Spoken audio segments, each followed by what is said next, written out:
se naravno da će sve proći jako, jako lijepo i da će ovaj turnir biti jedan od najljepših u narednoj sezoni, ali i u mnogima koji dolaze.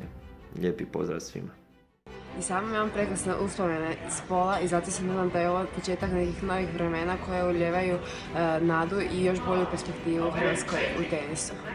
Još jednom čestitke i sve najbolje na povratničkom turniru.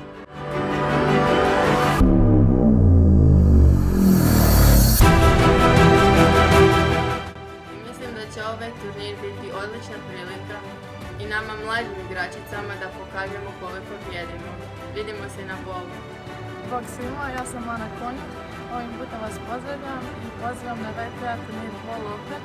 Nadam se da ćete doći, nagledati se dobrog tenisa i uživati u svemu što vam bol može pružiti. Vidimo se.